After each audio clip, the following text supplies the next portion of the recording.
damos comienzo al segundo conversatorio de este año, que se titula La temporalidad en disputa, hegemonía, alteridad y desigualdad. Este es un conversatorio que organiza el Núcleo de Estudios en Filosofía de las Ciencias Sociales y Humanidades, y va a estar coordinado por Daniel Schreck. Este conversatorio se enmarca en la oferta que fuimos compartiendo a lo largo del año pasado y el comienzo de este, se enmarca en el PUEN, nuestro proyecto institucional que coordina Joaquín Perreni, que se titula La reproducción de las desigualdades en la Patagonia Norte, un abordaje multidimensional. Bueno, les damos la bienvenida, vamos a contar con las exposiciones de los y las colegas Rolando Bonato, Mariana Castillo Merlo, Martín Díaz y Héctor Monteserín, ¿sí? Compañeros del IPEX y también creo que todos de la Facultad de Humanidades. Así que bueno, es un gusto que hayan organizado este conversatorio desde el núcleo para, bueno, introducirnos en las discusiones que vamos a compartir con ustedes. Así que bueno, Daniel, si querés presentar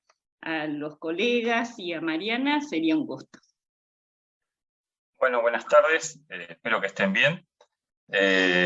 El conversatorio, ya habíamos hecho uno el año pasado, no el anterior, y surgió la posibilidad de hacer una intersección entre dos núcleos, porque Rolando en realidad no pertenece al núcleo de filosofía, sino que es del núcleo de estudios socioantropológicos. Así que bueno, buscamos una temática en común y surgió esto de la temporalidad, que se trabaja de distintas perspectivas y enfoques y disciplinas o subdisciplinas, ¿no? Así que bueno, la organización a mí se me ocurrió de manera unilateral, que es la forma más fácil porque no requiere consenso, que sea, digamos, a nivel cronológico. Va a empezar Mariana, va a seguir Rolando, va a continuar Héctor y va a terminar Martín. Y bueno, más o menos 10-15 minutos de intervención y después la serie de intercambio que se produzca entre nosotros y con la gente que esté del otro lado que no vemos, pero sabemos que están. Así que bueno, vamos a darle inicio a las ponencias con el trabajo de Mariana, que si llego al título, ahí está. Se titula La potencia temporalizante en la tragedia o de cómo narrar el tiempo humano. Los dejo con Mariana entonces. Bueno, muchas gracias. Hola a todos y a todas. A ver, yo quería compartir pantalla para que no se aburran con mi cara.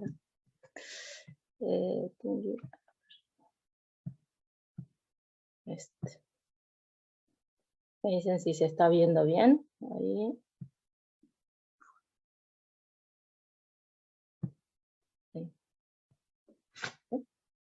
¿Se ve?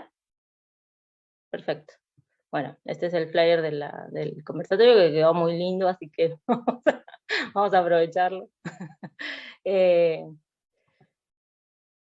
Ahí el título y un poco la presentación y lo que pretendo con esto, que tenía que ver con volver sobre la tragedia, pensándola como una forma de expresión cultural transhistórica, que expresa como la misma condición humana, sin pensar en ontologías fundacionales, ni mucho menos, pero sí cuestiones que a lo largo de los siglos nos han hecho reflexionar y que para el campo de la filosofía, aun cuando la tragedia no sea o como a Riquet le gusta llamar, es una voz no filosófica, sin embargo ha generado reflexiones filosóficas sobre el amor, el envejecimiento, la enfermedad, el temor a la propia finitud, el dolor por la muerte, la brevedad y la fragilidad de la existencia humana.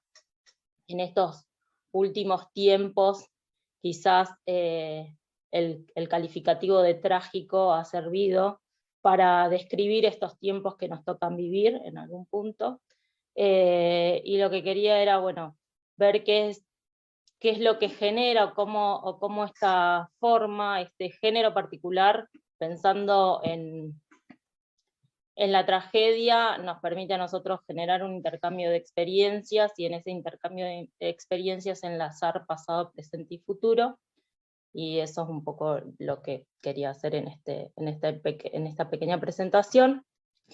Ahí un meme que está circulando, básicamente para decir eso, ¿no?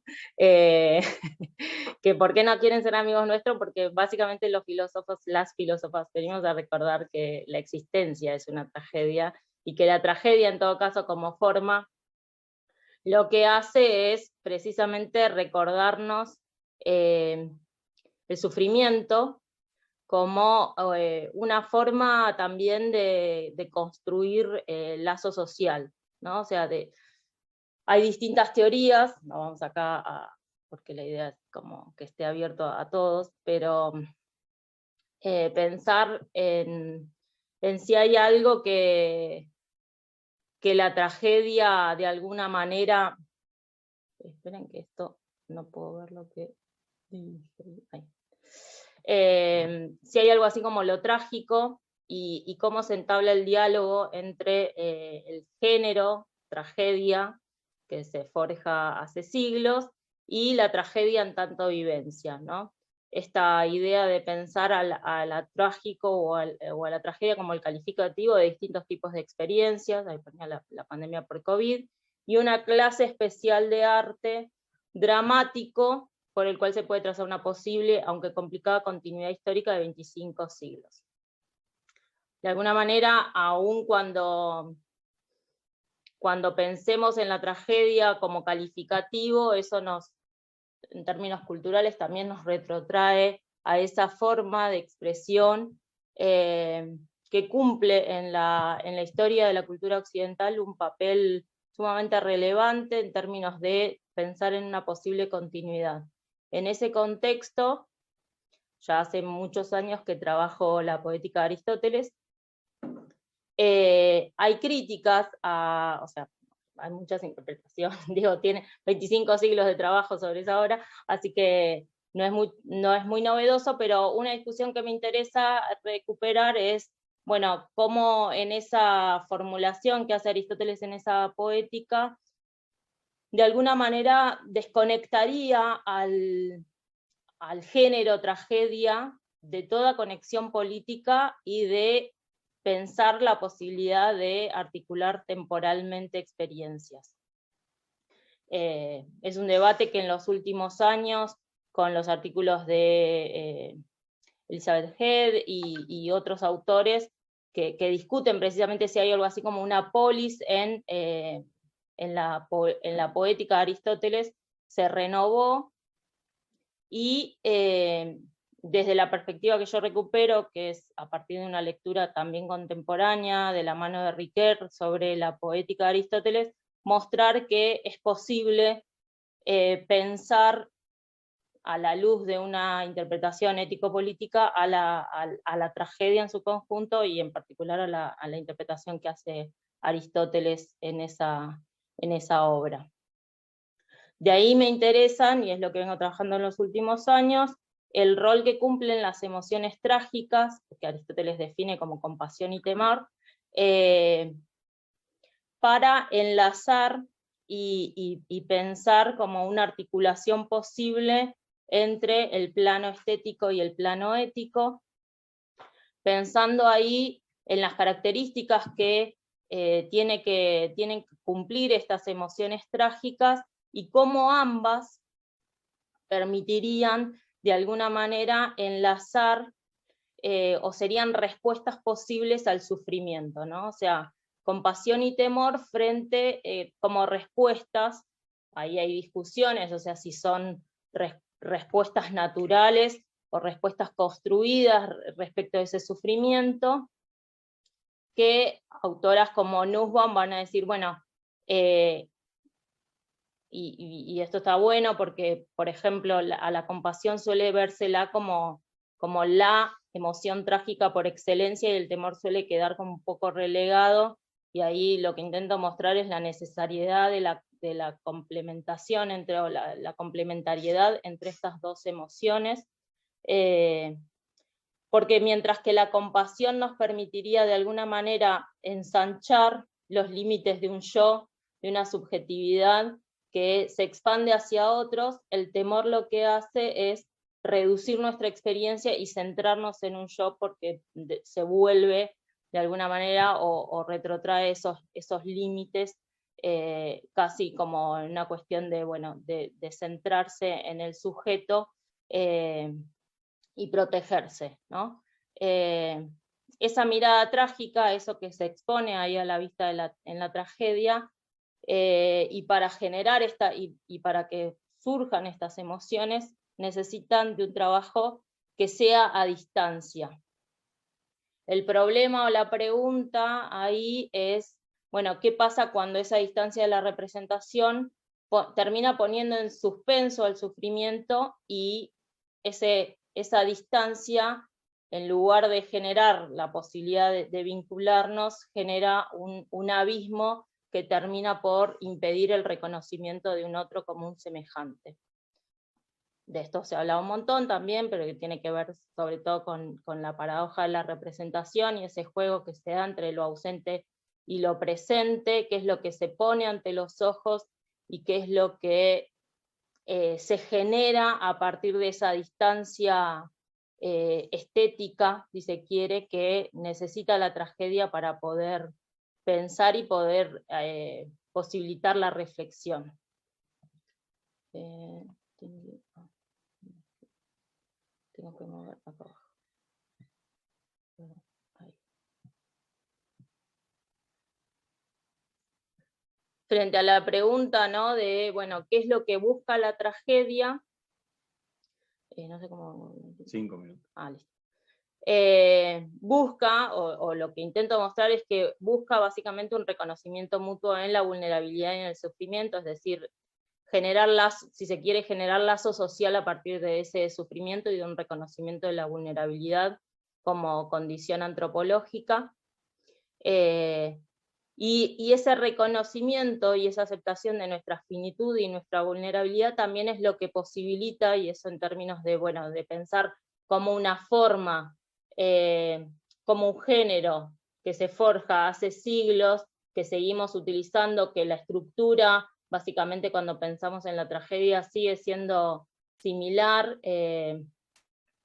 enlaza pasado, presente y futuro en la medida en que esa obra o esa contemplación de lo trágico nos permita también proyectar y obrar constructivamente, ¿no? O sea, no solo una cosa melancólica de pensar en un género que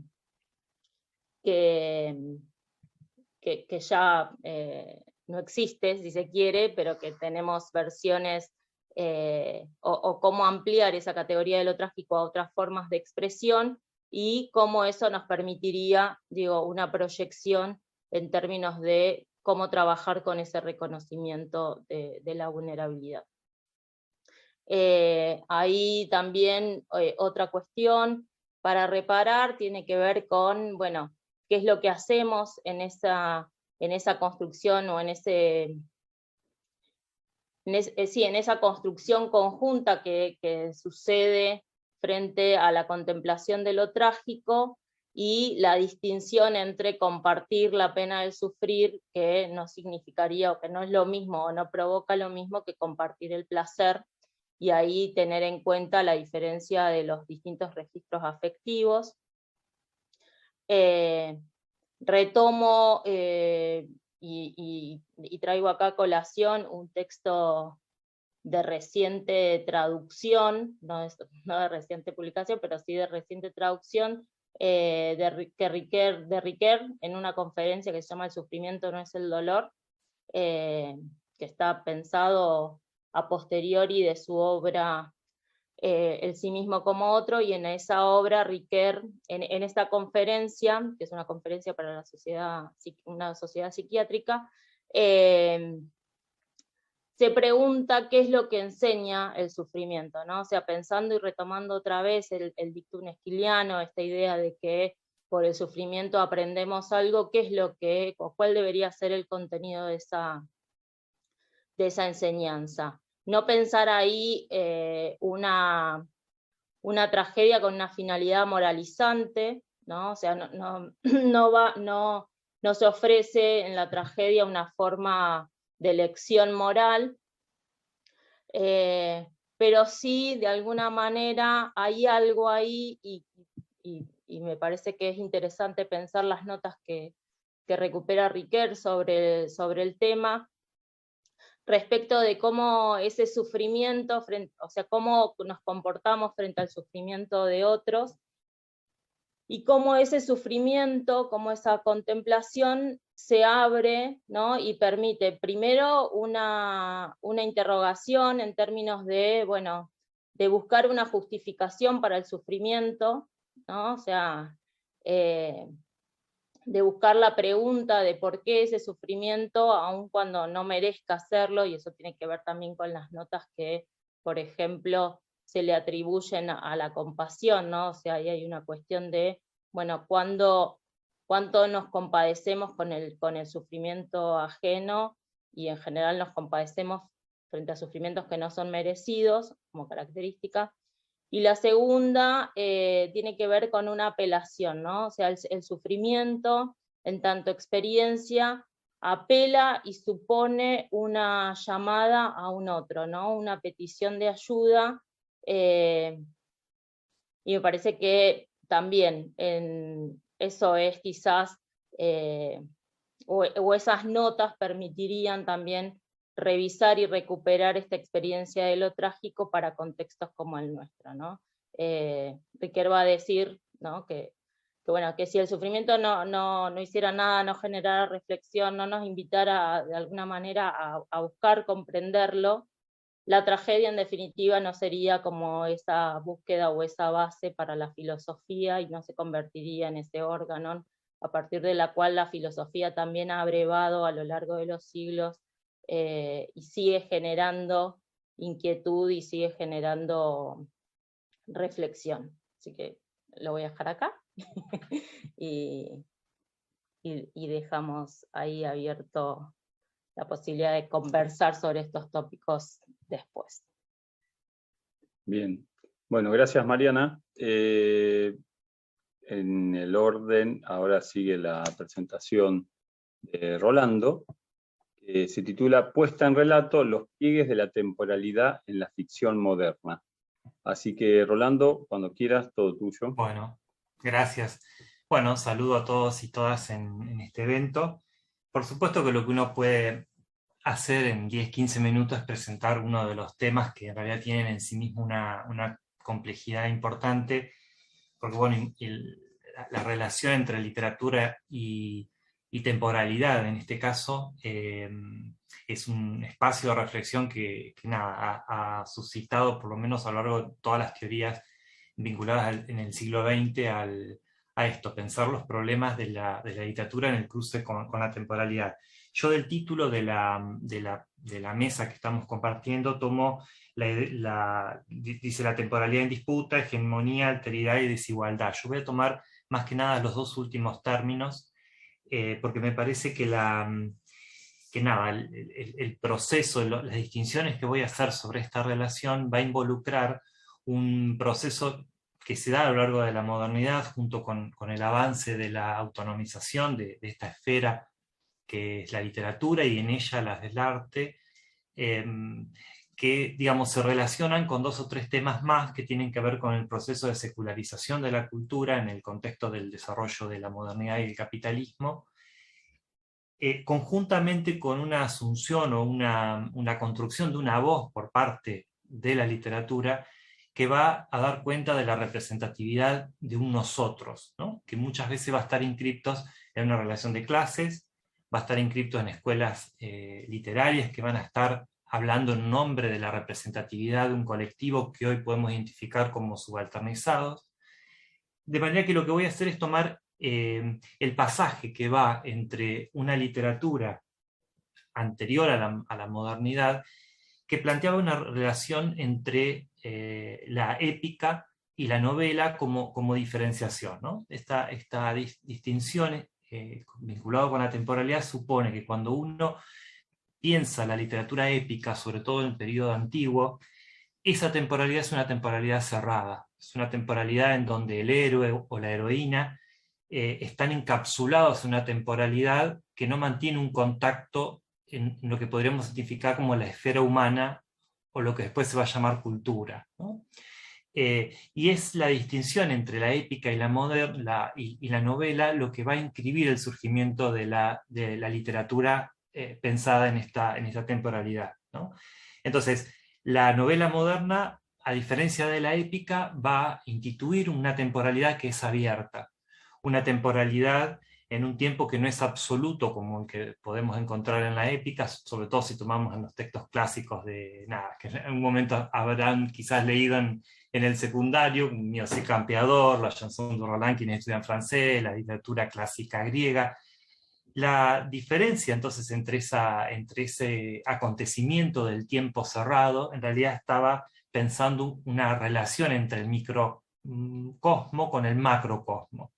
Pero es precisamente con la Revolución Francesa, por poner un hito caprichoso si se quiere, en donde esa esfera que luego se va a terminar de independizar en el siglo XIX como literatura, va al mismo tiempo dar cuenta de enunciados que van a hablar en nombre de una colectividad, en nombre de un público lector, que de a poco va a ir al mismo tiempo consolidando un proceso de alfabetización que en el siglo XIX va a cubrir zonas relativamente amplias de la población, ¿no?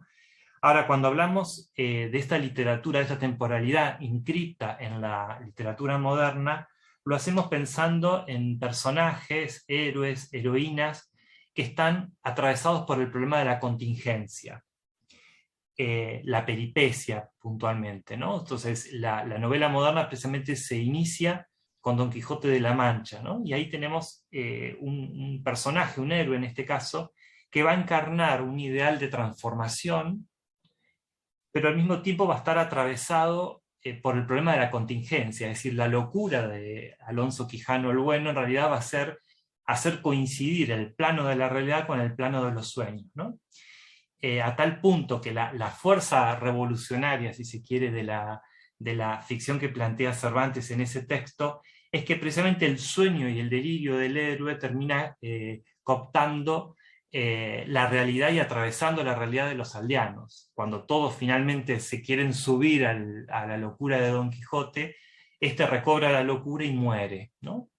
Y ahí aparece un poco la caracterización que hacía Mariana hace un momento, vinculado con la tragedia, por lo menos en un sentido moderno, como para hacer una distinción en relación a lo clásico. Ahí la peripecia está atravesada por este problema de la contingencia del sujeto moderno frente a las vicisitudes de una temporalidad que lo atraviesa en un sentido de peripecia, ¿no? Andrea Cavaletti precisamente analiza uno de los manuscritos de Walter Benjamin sobre el arte en la era de la reproductividad técnica, en donde ahí Benjamin analiza precisamente el gesto de ruptura que se da en el marco de la Revolución Francesa. Y precisamente lo que observa es que el miedo de los aldeanos a las expresiones masivas que podían desestabilizar el orden de lo dado, termina ese miedo y ese pánico volviéndose una maquinaria productora de transformaciones y de cambios con el gesto de la ruptura de los relojes públicos. Este acontecimiento que Benjamin lo escribe como el surgimiento por lo menos como un síntoma de lo que luego se consolidará como etapa moderna, abre al mismo tiempo un modo de pensar la relación humana en el tiempo, ¿no? Y la literatura precisamente produce esas formas de ordenamiento distintos de la experiencia, ya no anclada en el orden de lo macrocosmo, sino en un proceso que va a ir identificándose con colectivos. Entonces, en la temporalidad moderna tenemos héroes, heroínas, tenemos géneros que en realidad lo que van a estar buscando es la construcción de un nosotros como espacio de comunidad lectora, de la cual van a estar hablando de un sí mismo frente a las contingencias del tiempo. En este sentido, hay una cita de Jacques Rancière que me gustaría comentarla, que es del libro La noche de los proletarios. Acá Rancière analiza, leo esta cita como para enmarcarlo, dice: los proletarios están sometidos a la experiencia de un tiempo fragmentado, de un tiempo escandido por las aceleraciones, los retardos y los vacíos determinados por el sistema. Su emancipación consiste primero en reapropiarse de esta fragmentación del tiempo para crear formas de subjetividad que vivan otro ritmo que el del sistema. Por otra parte, hay interrupciones, momentos en que se detiene una de las máquinas que hace funcionar el tiempo. Puede ser la del trabajo o la de la escuela. Estos momentos no son solamente instantes efímeros de interrupción de un flujo temporal que luego vuelve a normalizarse. Son también mutaciones efectivas del paisaje de lo visible, de lo decible y de lo pensable. La cuestión es hacer durar una aceleración del tiempo, una aceleración de la apertura de los posibles. Hasta ahora solamente las artes del relato, la literatura y el cine han logrado este tipo de operaciones, modos de romper con el sistema de dominación y modos de vivir en él. Bueno, saco por él lo del cine porque es meternos en otro tema que involucra una historia, que involucra una producción artística vinculada fuertemente con una industria pensada en el espectáculo, salvo aquellas producciones que uno las pueda pensar en el marco de un proceso de actividad artística independiente. Pero lo que sí me gustaba marcar de esta cita, que en parte aparece en los subrayados, es que efectivamente Rancière lo que está observando es que la literatura es aquel registro de la realidad que, al no estar anclado precisamente al principio de verdad o falsación, es decir, no estar regido con la lógica de la búsqueda de la verdad o por oposición de la mentira, sino en el proceso de autonomización de esa esfera, puede dar cuenta de un modo de pensar la temporalidad de manera distinta. Y lo que encuentra Rancière allí es que precisamente son esos fragmentos que están por fuera del sistema lo que pueden instalarse como un modo de poder pensar una transformación de la realidad mirándolo distinto. Si vemos que la idea de máquina que hace funcionar una temporalidad basada en la lógica capitalista de producción, y en ella están pensando en las instituciones claves de la modernidad, como la idea del trabajo, la idea de las fábricas, la idea de la escuela, en un sentido moderno clásico, al desacelerar esas fuerzas, se pueden producir momentos de interrupción en donde se produce una otra aceleración que podría suscitar la autonomización, por lo menos de la experiencia humana, pensada desde otro orden, ¿no? Esta cita de Jacques Rancière es deudora de una intelectual de mucho fuste, muy poco trabajada en Argentina, que es Julia Kristeva. Precisamente fue Julia Kristeva en la década del 60 en la que pensó esta potencia que tiene el lenguaje poético para poder producir zonas de construcción de la realidad que pueda producir cambios en lo que hace a los modos de percepción de la realidad. Esta cita de Jacques Rancière, deudora del pensamiento de Julio Kristeva, en realidad lo que pone en evidencia es la potencia que el lenguaje o el juego del lenguaje tiene cuando éste busca pensar una configuración distinta de la realidad. Este segundo momento que estoy realizando de la exposición, es decir, el primero tenía que ver con la diferencia entre la épica con la novela, y ahora pensando en la característica de la literatura moderna, en realidad está poniendo en escena este modo particular de pensar la relación del tiempo. Hoy planteaba que la intervención está mirando a la idea de alteridad, y es precisamente porque en el siglo XIX los lectores que se van a configurar alrededor de los géneros particulares como la novela realista o naturalista van a estar pensando en colectivos que hoy identificamos como subalternizados, en donde van a poder verse reflejados en esas ficciones desde un nosotros a partir del cual se van a inscribir un horizonte ideológico y político de la literatura. Entonces, lo que tenemos para cerrar en este rasgo es que esta emancipación que se produce en la literatura como una esfera autónoma de la sociedad o de la cultura, a diferencia de la dimensión teológica, a diferencia del mecenazgo propiciado incluso desde el Renacimiento o desde la Iglesia, va a estar instalando en el centro de la literatura la idea de una producción cultural, verbal, que va a mirar la realidad desde una mirada totalmente distinta, y la temporalidad es el primer elemento que va a tomar. Lo que vamos a encontrar en la literatura moderna es un horizonte del lenguaje desde lo político y desde lo ideológico. En otras intervenciones que hemos compartido con Daniel, con Mariana, concretamente la del foro del año pasado, veíamos ahí cómo precisamente hay un momento, que no lo voy a desarrollar ahora, que tiene que ver con el presente. El presente está instalando formas de configuración de la temporalidad y del nosotros que es diferente. En aquel entonces hablábamos precisamente de los agrupamientos de escritoras para pensar un sí mismo colectivo, productores de un discurso que se inscribe en términos de micropolítica y que van reconfigurando toda esta tradición moderna a partir de un gran ausente que se dio desde la literatura y las formas de canalización de la literatura, que tiene que ver con el universo de las escritoras y de las lectoras, ¿no? Ese tercer momento no lo voy a trabajar por una cuestión de tiempo, pero sí me interesaba señalar que alrededor de lo que llamamos literatura moderna hay géneros que van estableciendo una relación con la temporalidad y particularmente con el espacio del pasado y del futuro, ¿no? El pasado para mirar la tradición que se reconfigura y se crea en todo momento, y el futuro para pensar este orden de lo utópico o de la transformación. Me gustaría, en ese sentido, terminar la exposición con una cita de una novela de 1983, del Entenado, de Juan José Saer.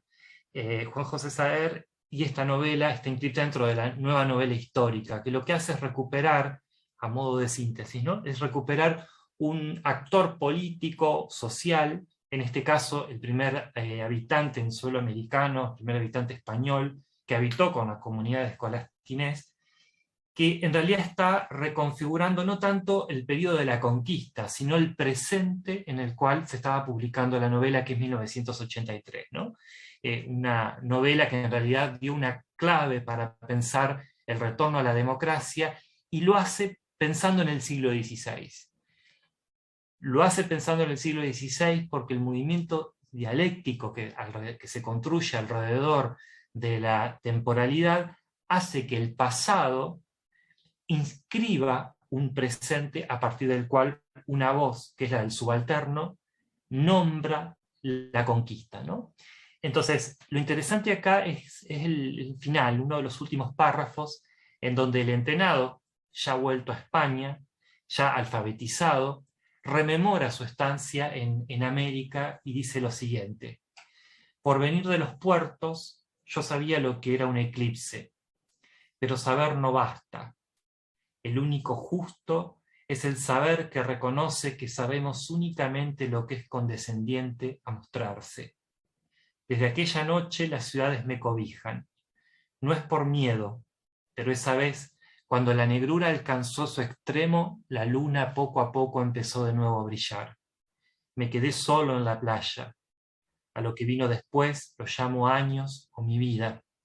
Rumor de mares, de ciudades, de latidos humanos, cuya corriente, como un río arcaico que arrastra los trastos de lo visible, me dejó en una pieza blanca a la luz de las velas, ya casi consumidas, balbuceando sobre un encuentro casual entre las estrellas. En este casi final de la historia, el héroe de esta novela, que es un héroe subalternizado, encuentra en la práctica de escritura un modo de hacer inteligible una experiencia en suelo americano, ¿no? Es decir, la escritura fue la tecné que le permitió a él volverse un otro, o sea, el mismo sujeto del enunciado, desdoblarse en sus memorias y poder comprender la dimensión política y la dimensión humana que implicó involucrarse con otros, en este caso la comunidad exterminada en América, ¿no? Es decir, es la historia del que viene con Caboto, con Solís, el único sobreviviente de la expedición de Solís, y vuelve a España en la expedición de Caboto. Cuando vuelve, empieza a reescribir sus memorias, y al hacerlo, empieza a encontrar que en su propia escritura el pasado y el presente van tejiendo una maquinaria para producir formas de estar juntos y diferenciadas, ¿no? Es decir, diferenciadas de la idea de hegemonía que aparecía en el contexto de la colonización española, y poder tejer nuevas formas de vinculación humana ya en suelo español, rememorando el pasado en América. Bueno, con esto voy terminando. Bueno, gracias, Rolando. Bien, la tercera intervención es de Héctor Monteserín y se titula Políticas alocrónicas, la construcción de alteridades no contemporáneas. Todo tuyo, Héctor. Bueno, buenas tardes a todos y a todas. Voy a compartir pantalla.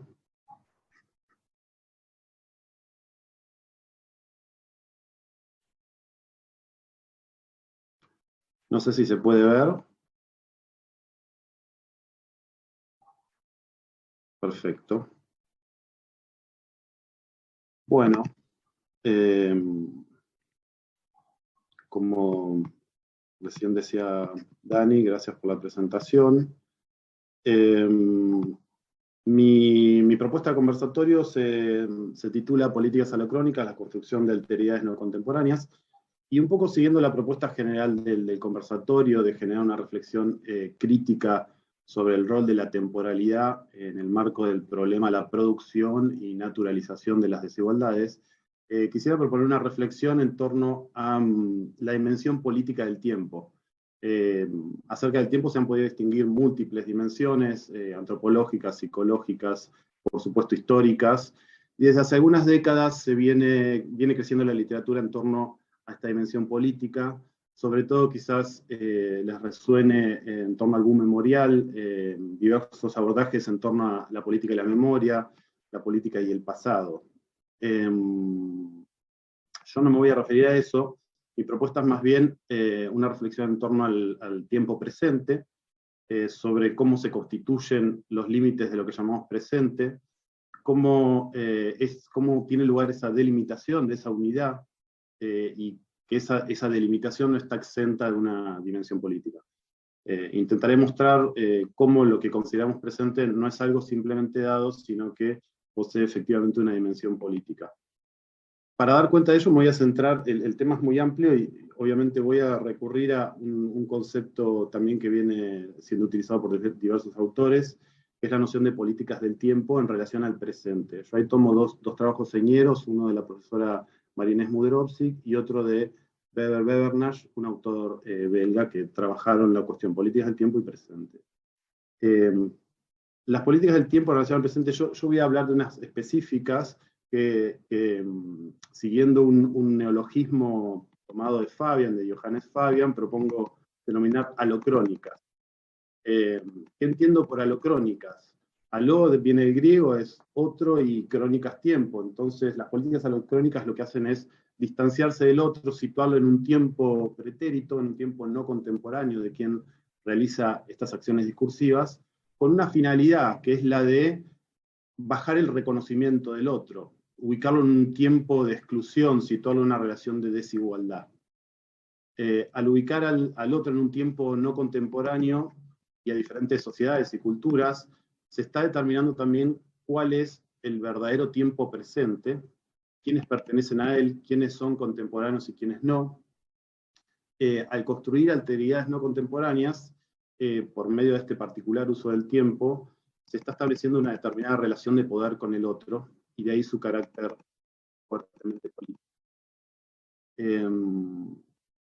Las políticas alocrónicas entonces son políticas de tiempo opresivas que tienen como finalidad provocar efectos de jerarquización, de exclusión, de marginación, de abandono y discriminación del otro diferente. Bueno, para comprender un poco, bajar un poco el nivel de abstracción y entender un poco de qué se trata, propongo abordar diferentes ejemplos, y voy a ir comentando los ejemplos, espero que me dé tiempo. Son registros tanto a escala geopolítica, macro, como registros periodísticos, académicos y políticos gubernamentales. Es decir que estas políticas alocrónicas son pregnantes y asiduas y se dan en diferentes registros. Bueno, primer ejemplo de políticas alocrónicas.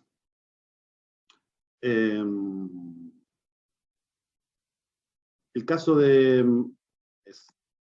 célebre clásico de Johannes Fabian, donde él plantea que la antropología se estructura también en torno a una política alocrónica, que es un gran dispositivo de ubicar a las sociedades estudiadas en otro tiempo, un tiempo pretérito.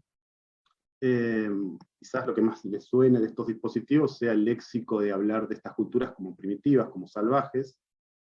Es importante entender que las acciones discursivas alocrónicas lo que hacen es situar al otro no solamente en otro tiempo, ubicarlo en un tiempo sociocultural diferente, y bueno, te dejo en tu temporalidad, estamos en mundos diferentes, sino que lo que hace es ubicarlo en otro tiempo pretérito al del propio marco temporal de quien realiza las acciones discursivas. Lo que, aun cuando estas sociedades estudiadas cronológicamente pertenecían a un mismo tiempo, lo que hace estos discursos alocrónicos es ubicarlos en un pasado y valorando un tiempo cualitativo moderno occidental como el verdadero tiempo contemporáneo y estando en la punta del tiempo. Cito una pequeña cita de Fabian: es diagnosticando el discurso temporal de la antropología que uno descubre lo obvio, a saber que no hay conocimientos del otro que no sean también un acto temporal, histórico y político. Esta política, esta gran denuncia que hace Fabian también se articula y da cuenta de cómo esta política alocrónica se entrelaza con políticas de colonialismo e imperialismo. Funcionan articuladas. Fabian da cuenta brillantemente cómo el expansionismo colonial europeo, al necesitar de espacios, territorios y recursos, tenía dos formas de obtenerlos. Una es recurriendo al tiempo y otra al espacio. Desde el punto de vista espacial, conocemos la historia del exterminio, el corrimiento de los pueblos colonizados, pero desde el punto de vista temporal, le interesa a él también destacar cómo, ubicándolos en este lugar de no reconocimiento, quitándoles ese estatus existencial temporal de contemporaneidad, ese no reconocimiento, los ubica en un lugar que abre a políticas de exterminio, explotación y demás. La cuestión de fondo acá es una lucha, una batalla en torno a la dominación de una cultura sobre otra, utilizando el tiempo, ¿no? Y estas políticas temporales. Paso al siguiente ejemplo. Tiene que ver con la distinción entre países desarrollados y subdesarrollados. El criterio para tal distinción es el índice de desarrollo humano, que tiene parámetros propios de las sociedades, que decía, tiene el criterio es el de las sociedades capitalistas occidentales industrializadas.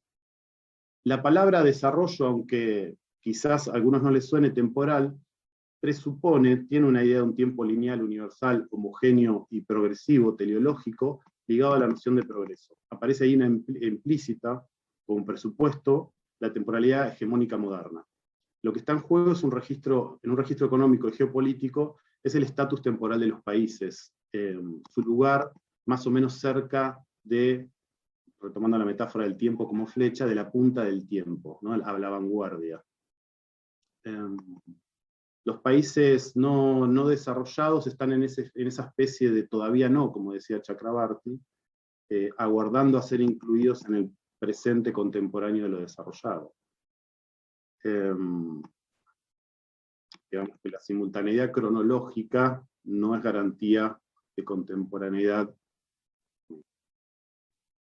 Paso rápido, otro ejemplo de políticas alocrónicas. Acá en un registro periodístico, me interesaba cómo se da en un registro periodístico, también se reproduce este discurso alocrónico de la antropología, situando en este caso al pueblo mapuche en un tiempo no contemporáneo, en un tiempo pretérito. Hay una discriminación del pueblo mapuche como una cultura atrasada, digamos que reproduce el discurso de la peor antropología evolucionista del siglo XIX, pero también aparece un discurso sobre la no productividad y una discriminación en tanto a esta temporalidad, a las temporalidades en general de culturas y formas de vida no capitalistas o desligadas de los procesos de modernización e industrialización. Avanzo con otro caso, que es interesante porque aparece explícitamente la denominación explícita que se trata de una cuestión temporal. No sé si han escuchado, esto ahora está frenado, pero el Tribunal Superior de Justicia de Brasil tenía que decidir sobre ello. Marco temporal es una tesis de los ruralistas enfrentados a los pueblos originarios de Brasil, sobre todo en el sur, cerca de Santa Catalina, en la zona de Santa Catalina. Lo que propone la tesis ruralista es que hasta 1988, si hay pruebas de haber poblado una tierra o estar en conflicto, se aceptan las demarcaciones para los pueblos originarios. Después no. Ese es el marco temporal que se impone. La perversidad de esta tesis ruralista es que justamente en 1988 es cuando Brasil se da su nueva constitución y comienza un proceso de democratización. Hasta antes estaban en dictadura.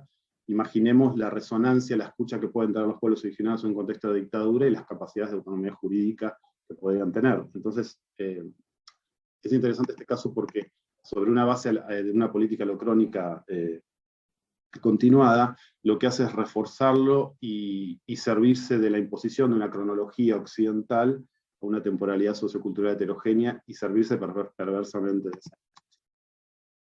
Es un caso súper interesante. Yo doy una pincelada acá de cómo se lo puede abordar. El ejemplo en torno a la teoría queer lo voy a pasar porque veo que estamos con el tiempo, no voy a dar. En todo caso, después con las preguntas puedo volver a ello. La pregunta interesante para hacerse es, algo de eso ya lo dije, ¿por qué se llevan a cabo estas políticas de discriminación, las políticas alocrónicas? Y lo interesante también es preguntarse cuál es el presupuesto temporal que las habilita, que permite realizar esas acciones discursivas.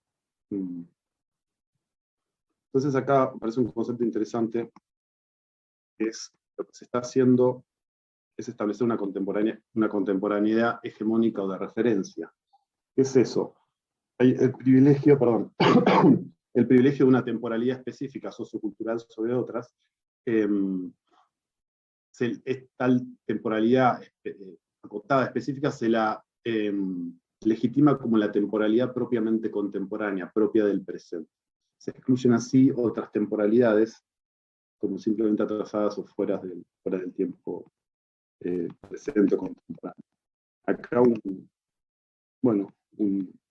esta imagen donde se ve claramente cuál es la temporalidad sociocultural hegemónica, occidental, urbana, industrial, liberal, heterosexual, y las temporalidades subalternizadas.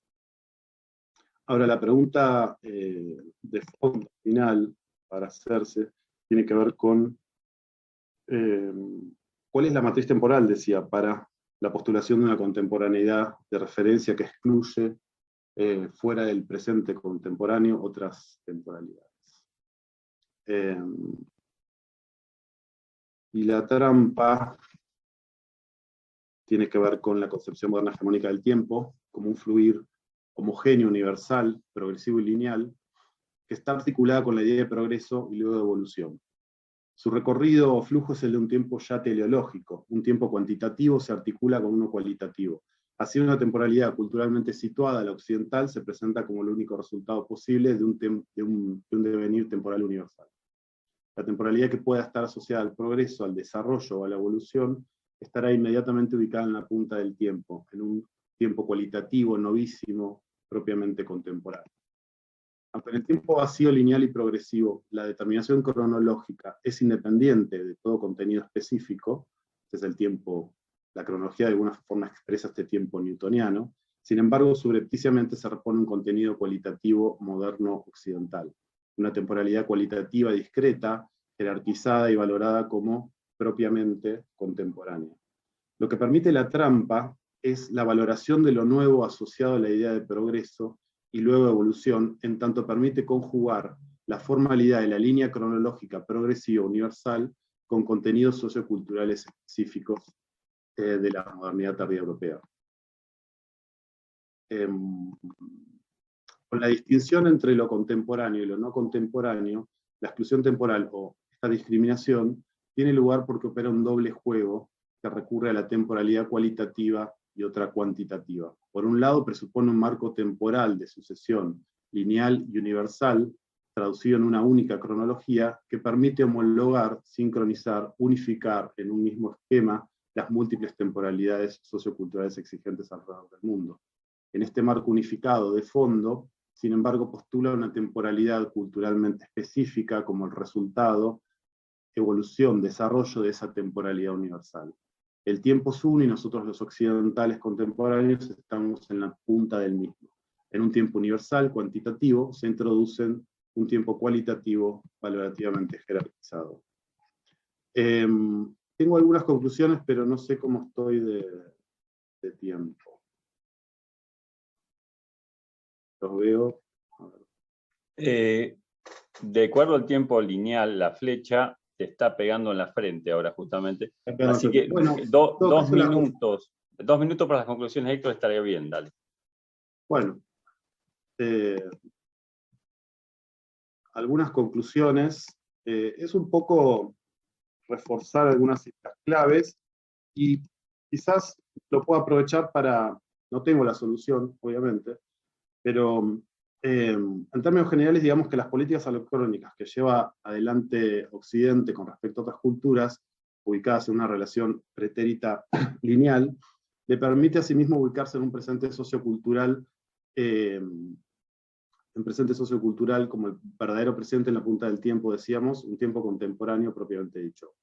La negación de contemporaneidad histórica ubica a Occidente en el tiempo del progreso, el desarrollo, la auspiciosa modernidad, y los demás pueblos en lugar del atraso y la decadente transición. Estas relaciones político-temporales opresivas que establece Occidente con el resto del mundo son el marco que posibilita las relaciones políticas de dominación y explotación. Cita, en resumen, la geopolítica tiene sus fundamentos ideológicos en la cronopolítica. Bueno, acá decía un poco las conclusiones que esto se da a nivel, yo acá quizás me focalicé bastante en un panorama intercultural, también se da dentro de las culturas, dentro de la sociedad occidental, con los grupos subalternos. Hay el ejemplo del grupo subalterno queer.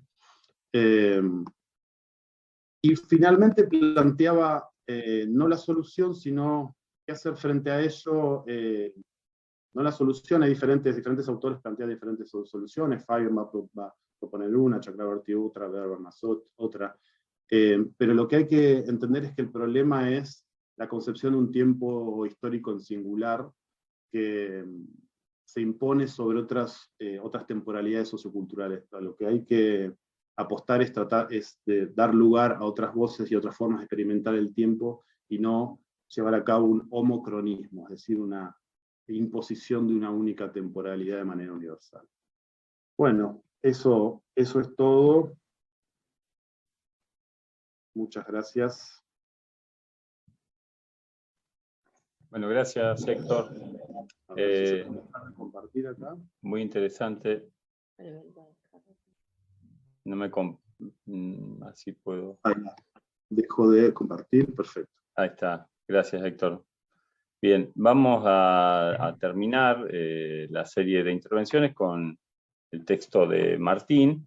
Les pido que vayan haciendo los comentarios o las preguntas o las consultas, lo que quieran, por el Facebook, y nos va a ayudar Verónica con eso después, ¿sí? La intervención de Martín es Derivas de la gubernamentabilidad neoliberal en el presente histórico, reflexiones geosituadas. Todo tuyo, Martín. Bueno, muchas gracias, Daniel. Buenas tardes a todos, todas, todes. Bueno, en principio el agradecimiento al IPEX por este espacio y por la posibilidad del diálogo y el intercambio aquí con los colegas. Y en esta presentación me interesa llevar a cabo algunas reflexiones teóricas que no tienen como foco en sí mismo el problema de la temporalidad, sino que procuran abordar en algunos aspectos la configuración histórica del presente a partir de los aportes del pensamiento de Michel Foucault. Desde esta clave de lectura es que me interesa, mediante los aportes teórico-metodológicos del pensamiento de Foucault y particularmente de lo que va a ser la indagación que va a efectuar el propio Foucault hacia fines de la década del 70, en torno al surgimiento del neoliberalismo, llevar a cabo brevemente algunas reflexiones en torno a los tres ejes o a las tres dimensiones de este conversatorio. Hegemonía, desigualdad y alteridad en ese orden. El inicio de estas reflexiones se anclan entonces como anticipaban los aportes del pensamiento de Foucault, particularmente a partir de su comprensión de la labor filosófica como una actividad orientada a la crítica del presente histórico. Dicha concepción de la labor filosófica hunde sus raíces en el pensamiento de Foucault a partir de una recepción que va a ser una recepción crítica del legado filosófico de Immanuel Kant, particularmente de un texto considerado menor, más propiamente un artículo periodístico, publicado por Kant allá por 1784, titulado Respuesta a la pregunta ¿qué es la ilustración?, en el cual Foucault va a encontrar ciertas claves de lecturas orientadas a la interrogación acerca de las condiciones que hacen posible una determinada actualidad histórica en términos de una experiencia de la cultura en la cual nos encontramos inmersos. Desde esta clave de lectura, entonces, Foucault va a entender a la labor filosófica como una actividad de diagnóstico de la actualidad, cuyo objetivo central es trazar lo que va a denominar una ontología del presente, o bien una ontología de nosotros mismos, en aras de desnaturalizar aquello que nos configura como sujetos colectivos. A partir de este legado Foucaultiano, pero procurando ir más allá del mismo, es decir, no me interesa hacer una exégesis del autor en sí mismo, es que me interesa reparar entonces en el análisis de ciertas prácticas discursivas operantes en la configuración del neoliberalismo, en tanto racionalidad hegemónica de nuestro tiempo histórico, cuyas relaciones de poder nos configuran y atraviesan tanto de manera individual como colectiva. En este marco, el neoliberalismo se presenta desde un abordaje Foucaultiano como un modo de conducción de las conductas que opera fundamentalmente mediante la gestión de la libertad, los deseos, las motivaciones y los afectos de los individuos.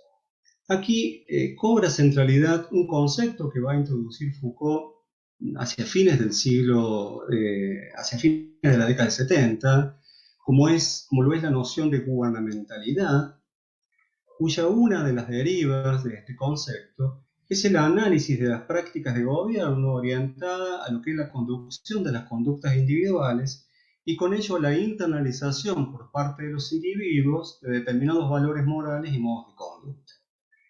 En esta clave, entonces, en términos de lo que Foucault va a denominar como una analítica de la gubernamentalidad, el análisis efectuado por Foucault en el curso Nacimiento de la Biopolítica, dictado en el Collège de France, que a mí me interesa retomar por el hecho de que va a tener un fuerte impacto dentro del campo de la filosofía política y de la teoría política contemporánea, apuntará a mostrar de qué modo la hegemonía del neoliberalismo no habrá de fundarse exclusivamente en la coerción, sino fundamentalmente en la construcción de un sentido común. Esto es, en la generación de lo que Foucault va a denominar en una conferencia del 78, denominada ¿Qué es la crítica?, las condiciones de aceptabilidad. En este caso, en particular en relación al neoliberalismo, de un tipo de modelo social, ¿sí?, de un modo de existencia anclado en la lógica de la competencia y en la gestión empresarial de sí mismo. Para decirlo de otro modo, entonces, la construcción del sentido común, o bien lo que podríamos definir como la construcción de un sentido común neoliberal, se convierte en el foco o en el blanco de las tecnologías de gobiernos neoliberales, a partir de la búsqueda de la internalización y naturalización mediante la generación de un cambio o batalla cultural, y aquí tenemos una dimensión clave dentro de lo que va a ser el neoliberalismo, de un conjunto de pautas de conductas ancladas en la defensa de determinados valores, fundamentalmente de valores morales tradicionales, y la exaltación del esfuerzo individual como clave para la autorrealización subjetiva. Desde esta perspectiva de análisis, entonces, que no es la única en torno al neoliberalismo, el neoliberalismo, surgido como matriz teórica hacia las primeras décadas del siglo XX como una respuesta a la crisis en su carácter multidimensional, no se reduce para Foucault al desarrollo de una teoría económica ni política, ni a una ideología, sino que va a ser caracterizado como un novedoso arte de gobernar, o para decirlo de otro modo, como una sofisticada racionalidad de gobierno de las poblaciones, de carácter histórica, cuyo uno de sus rasgos centrales, podríamos decir que es el rasgo central, es la postulación de una nueva concepción de lo social bajo el modelo de la forma de empresa.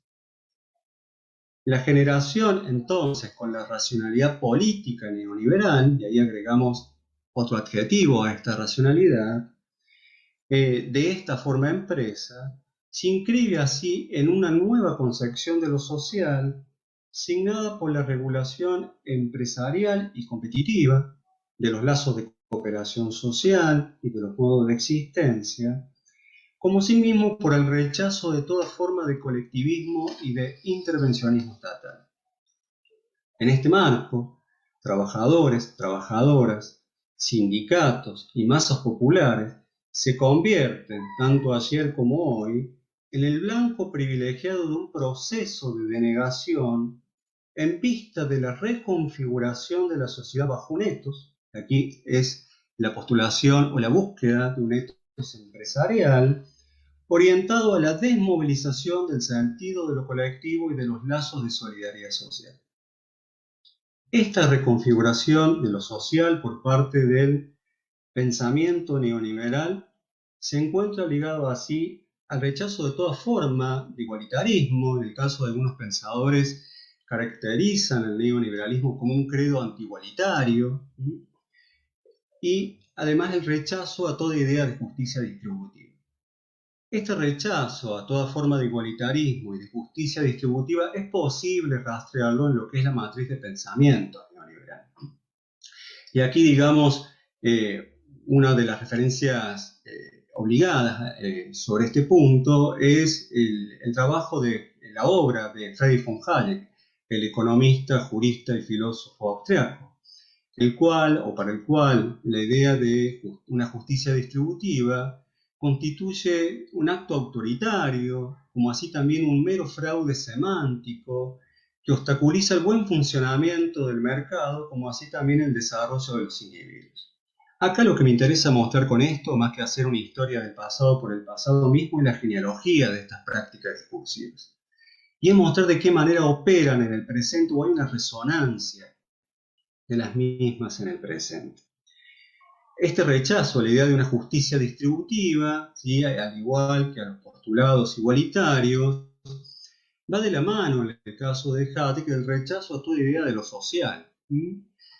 Particularmente esto es posible de rastrearlo en lo que va a ser su última obra, publicada póstumamente, titulada La fatal arrogancia, los errores del socialismo, que Hayek va a decir que es su obra política, como si el resto de su obra no lo fuera, en la cual va a señalar que aquello que se llama lo social obstaculiza, un poco en la línea de lo que mencionaba recién, el buen funcionamiento de los lazos de cooperación social.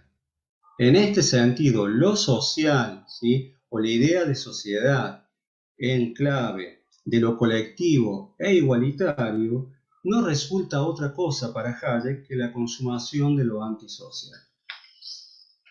De lo anterior se desprende otra de las dimensiones que me interesa resaltar, como lo es la postulación de una ontologización de la desigualdad. La afirmación, y esto es posible de rastrear fundamentalmente en la Escuela Austriaca de Economía, del carácter desigual que poseen naturalmente los individuos, se enmarca por un lado en una defensa de una concepción negativa de la libertad, signada por la ausencia de coacción estatal y por la persecución del interés individual, y por el otro, y esto me parece que es un punto importante, en la creencia de la desigualdad como un efecto o más bien un fenómeno esencial para el desarrollo personal dentro de la competencia.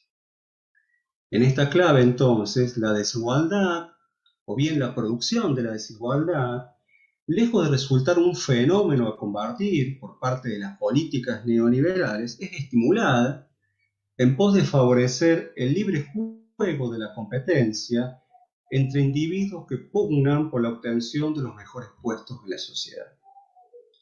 La ontologización de la desigualdad postulada, ¿sí?, y promovida por la racionalidad neoliberal de gobierno va de la mano así de una naturalización de la pobreza. Y esta naturalización de la pobreza, ¿sí?, aparece claramente expresada también dentro de lo que es la Escuela Austriaca de Economía, particularmente en lo que es la obra de Ludwig von Mises, que es el máximo referente de la Escuela Austriaca de Economía, y en su obra magna, que es La acción humana, muy referenciada en nuestra actualidad histórica, digamos, por algunos personajes dentro de la política argentina, como Javier Milei, que hacen referencia a la obra de Mises como, digamos, la Biblia del pensamiento liberal. Y en el texto de Mises, La acción humana, esta naturalización de la pobreza es presentada como tal, dado que posee un carácter necesario e inevitable la pobreza dentro del credo neoliberal, dado que funciona como una especie de incentivo humano. En este sentido, este carácter necesario y positivo atribuido a la pobreza dentro del pensamiento neoliberal, lo que va a encontrar como límite es el riesgo de un aumento absoluto de la pobreza, en virtud de los peligros que acarrea para la estabilidad de un orden social y global enmarcado dentro de la economía del mercado.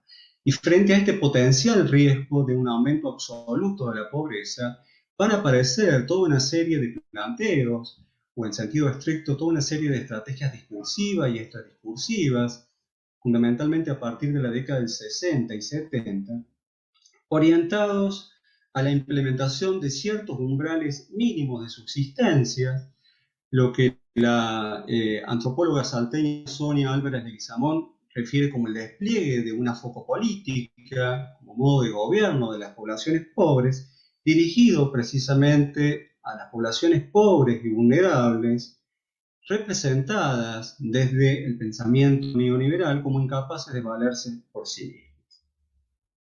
El problema que representa entonces dentro de la racionalidad neoliberal el gobierno de las poblaciones pobres nos conduce al problema de la construcción y denegación de la alteridad en el marco del neoliberalismo, ligado hacia las primeras décadas del siglo XX, y esto es algo que yo he venido trabajando en el último tiempo, a un proceso de patologización y estigmatización de las masas populares. La caracterización de las mayorías populares como el producto de una mentalidad atávica, esas son las caracterizaciones que aparecen, como masas infrahumanas o subhumanas, pone de manifiesto la construcción de un modelo excluyente de humanidad, cuya forma idílica de lo humano aparece dentro de la racionalidad neoliberal, expresada en la modulación del sujeto emprendedor, ¿no?, en tanto sujeto de la acción, y en su reverso, la construcción de las mayorías populares como formas atávicas o primitivas de existencia. Este proceso, entonces, de estigmatización y patologización de las masas pone de manifiesto lo que la filósofa norteamericana Wendy Brown ha trabajado sobre todo en sus dos últimos trabajos, el carácter fuertemente antidemocrático contenido en el credo antigualitario neoliberal. El rechazo de un gobierno de las masas o del pueblo, en el sentido de la raíz etimológica del concepto de democracia, aparece asociado así dentro del pensamiento neoliberal a la necesidad de un gobierno de las élites, y cualquier semejanza con nuestro pasado más inmediato no es mera coincidencia, y a la implementación, como va a sostener el propio Walter Lippmann, de una educación eugénica de las masas, orientada a un cambio cultural que permita la superación de los dogmas del colectivismo y con ello la internalización por parte de las masas de la lógica de la competencia y del esfuerzo individual. De lo anterior, o de esto que acabo de exponer, entiendo se desprenden dos imaginarios civilizatorios que me interesaría referir muy brevemente, para no extenderme del tiempo que tenemos pautado. El primero de ellos, y vinculado, en este caso sí, a la cuestión de la temporalidad, y que guarda relación con lo que expuso, con una de la exposición de Héctor respecto a las políticas anacrónicas, es la postulación del capitalismo y con ello de la economía del mercado como un modelo civilizatorio superior que debe ser emulado por los países periféricos para salir del atraso y de la miseria. En este sentido, los países regidos por la economía del mercado se encuentran en un tiempo civilizatorio superior a aquellos que no han adherido a las bonanzas del capital. En este sentido, lo que constituye, a mi entender, como una especie de reactualización de lo que Enrique Dussel, allá por 1994, denominó en relación al mito de la modernidad, el despliegue de una falacia desarrollista, el neoliberalismo se presenta como una matriz civilizatoria que marca la presencia de un tiempo histórico superior, tanto desde un punto de vista civilizatorio como moral, signado por los dictados de la economía del mercado. El segundo de los imaginarios, y muy brevemente sobre esto, es la postulación, este imaginario focalizado más bien al nivel antropológico subjetivo, es la postulación del rico como una especie de benefactor social. También es esto, ¿sí?, algo que está fuertemente instalado, o se lo busca instalar, ¿sí?, en la esfera del sentido común y de la construcción de la opinión pública en nuestro presente. El rico como una especie de benefactor social, entonces, esto aparece claramente en Hayek, el cual, ¿sí?, el rico, gracias a su espíritu previsor y su sentido de la oportunidad, ha permitido que los pobres hayan logrado sobrevivir bajo mejores condiciones a lo largo del tiempo. La idea del rico, entonces, en tanto benefactor social, y la construcción del pobre como responsable de su propia suerte, se encuentra a la base de una estrategia de gobierno de las poblaciones desplegada con el neoliberalismo que asume sus propias especificidades al interior de las distintas historias locales. Como para ir cerrando, entonces, la postulación de un modelo de sociedad regido por la forma de empresa conduce, por parte de la gubernamentalidad neoliberal, a una partición de la vida social signada por la capacidad o incapacidad de adaptación a un medio signado por la rivalidad, el riesgo, la incertidumbre y la persecución del interés individual.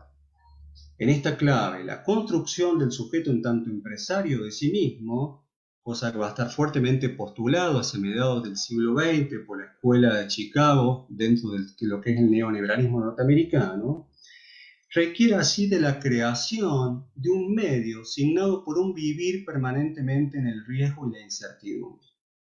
Es en este sentido que la crisis, o más bien la generación de una crisis, emerge como un sofisticado modo de gobierno de las poblaciones al interior del pensamiento neoliberal.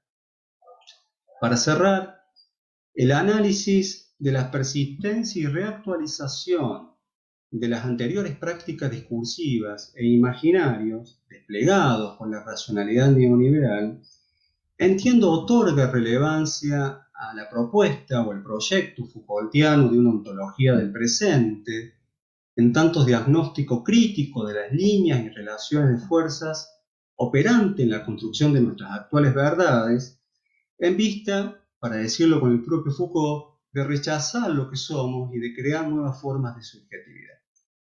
Pero a su vez entiendo que este diagnóstico crítico del presente debe abrirse, particularmente en el caso de nuestra América y de nuestro país, signados por una larga historia de heridas y herencias coloniales, por múltiples modos de la violencia y por la reactualización de un racismo neocolonial, debe abrirse a una lectura situada de las formas específicas en que se materializó a la vez que opera la gubernamentalidad neoliberal en nuestro sur global. Bueno, creo que por acá está bien. Gracias. Gracias, Martín. Bien, antes de pasar a los comentarios o las preguntas, lo que conviene decir, para aquellos que no nos conocen, digamos, hay grandes figuras acá de los departamentos de filosofía y de letras, pero no todos nos conocen, es saber que no trabajamos en el mismo proyecto ni en las mismas áreas, y que, bueno, realmente se mostró un hilo en las exposiciones, así que pueden hacer cualquier tipo de preguntas, salvo aquellas donde dicen que no ven el hilo y las exposiciones, esas las borrás, Verónica, por favor.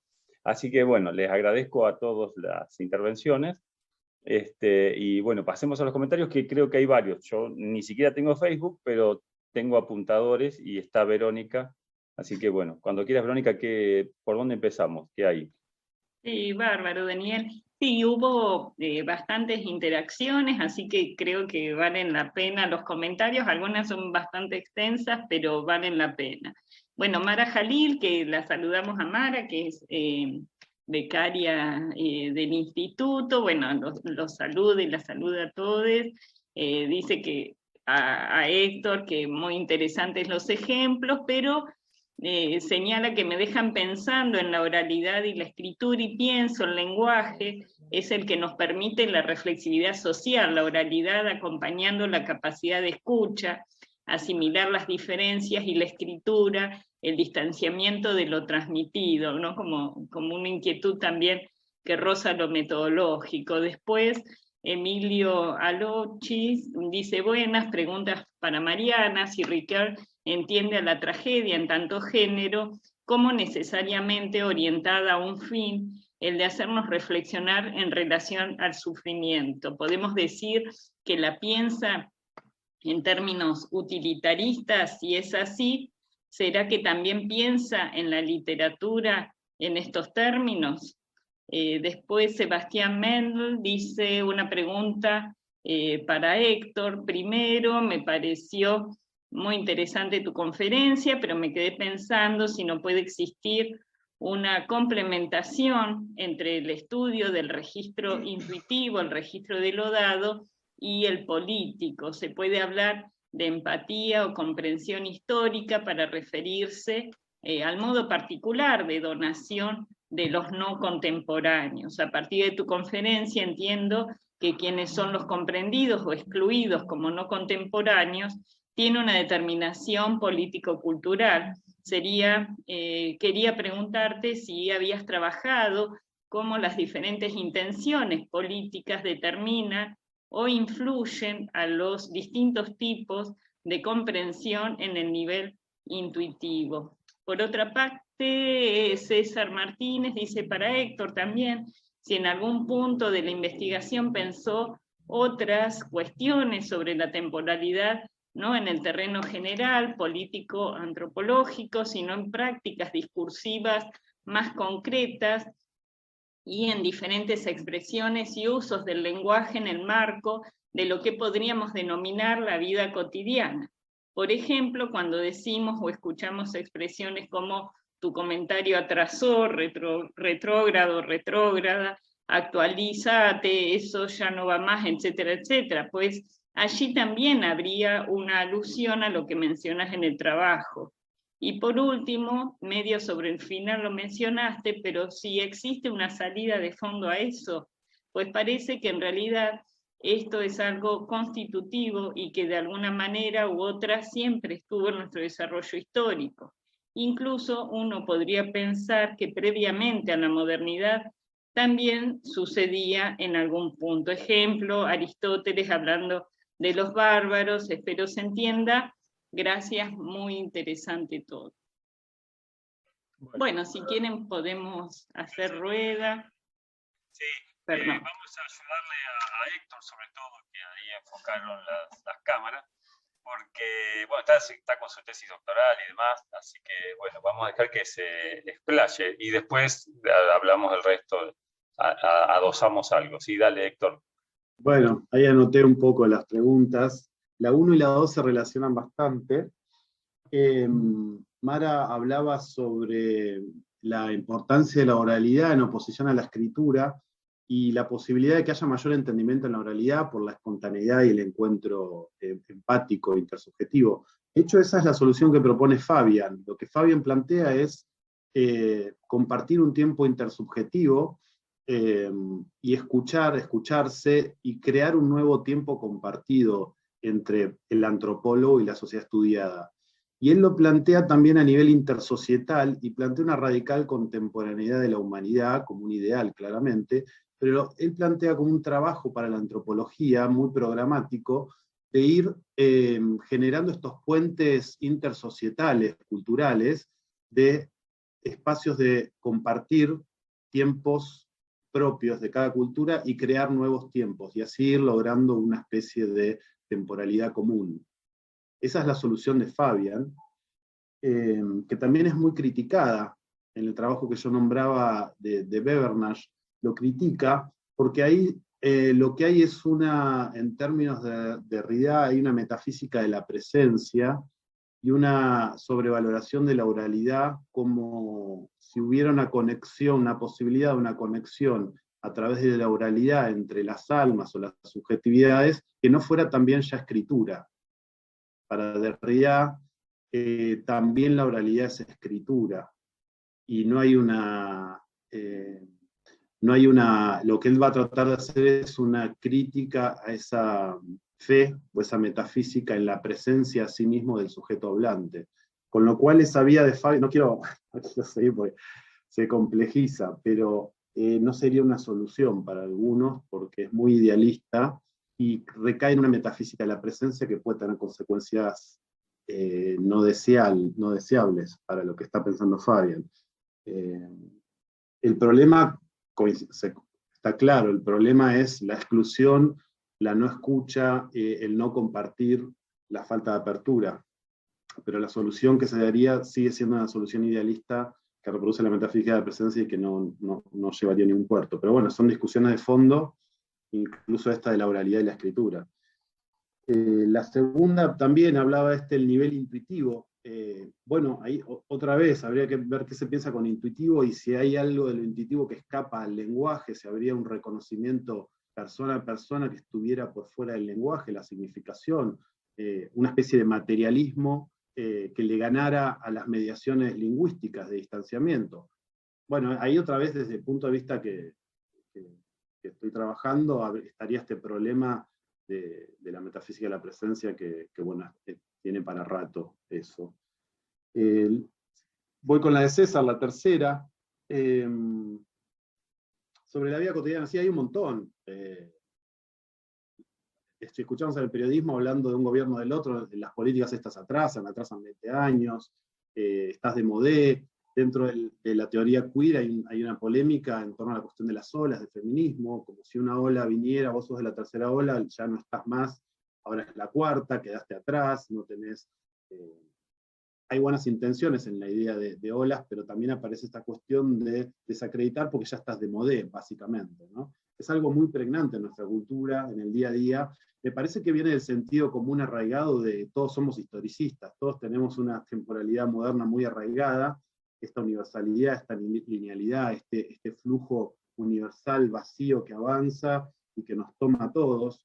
Me parece que esa temporalidad moderna está muy arraigada, entonces aparecen todo el tiempo en el sentido común expresiones que la reivindican, ¿no? Que vamos hacia un flujo que nos lleva hacia un futuro que es mejor o es de progreso. Si bien últimamente hay muchos pensadores que hablan del presentismo y de, bueno, hay un corte de ese futuro tan promisorio de la modernidad, está ocluido, está cerrado, y aparece un presente que se ensancha, sigue estando, me parece, muy fuerte en el sentido común este modernismo, o esta temporalidad moderna. Entonces sí, no, yo no... me parecen interesantes siempre esas expresiones, está bueno tomarlas, pero siempre me parece está bueno ir al fondo, a los presupuestos temporales en los cuales se arraigan o presuponen, ¿no? Ese es el trabajo de conceptualización que me interesa. Pero es interesante también pensar cómo no siempre estas exclusiones son interculturales, sino también dentro de una cultura. Y también es importante lo que se llama una sociedad, una cultura, entender diferentes temporalidades internas y dar lugar a eso, ¿no? Porque siempre si no pensamos en bloques, y bueno, eso termina siendo bastante problema. La referencia a Aristóteles, no estudio antigüedad, pero claramente en la antigüedad griega no estaba la temporalidad moderna, con lo cual no ocurre esta trampa, digamos, de, por un lado, ubicar en una misma temporalidad universal a todas las culturas y luego poner la propia adelante de ese tiempo. Esa exigencia de estar ligado a lo nuevo, al progreso, a lo que viene, estar en la punta del tiempo, como decía yo. En el caso de Aristóteles, descarta me parece que el mote de bárbaras a las culturas, a los persas y a las culturas vecinas, las descarta, pero no las quiere incluir en la propia temporalidad sociocultural. Me parece que yo no quiero tener nada que ver con esto, y punto, ¿no? Entonces, no está esa operación moderna de incluir a todos, a todas los procesos socioculturales mundiales en una única cronología y luego posicionarse en la punta, en el liderazgo, en la vanguardia de esa cronología. Eso no aparece en Aristóteles, sería otro tipo de discusión, pero eso es lo que atino a responder. Bien, gracias Héctor. Bueno, ya que terminamos con Aristóteles, le voy a dar pie a Mariana que diga algo sobre la tragedia y, digamos, además de lo que preguntó Emilio, ¿qué puede seguir diciéndonos la tragedia en este contexto? Para después que vaya pensando Rolando también, porque habló de Rancière y de la novela moderna, y tiene una tesis acerca de que ciertas expresiones literarias en ese momento, en el siglo XVIII en particular, eran como puertas y ventanas donde se podría ver, ¿no? En los bordes de la ficción, son ficciones que permitían ver algo que de otra manera no se podía ver en el momento, ¿no? Y también si podemos seguir pensando a la tragedia como algo que nos puede seguir diciendo algo, y a la novela moderna, que también se vende incluso hoy en día, pero no sabemos si es el mismo tipo, y apunta a lo mismo, si nos siguen diciendo algo, ¿no? Y después seguimos con algo, también alguna intervención que pueda hacer Martín. Dale, Mariana. Bueno, gracias a Emilio por el comentario sobre Aristóteles y el comentario de César. Ya lo hablaremos en privado. No, también yo pensaba en esta cosa de, bueno, el lugar del otro, digo,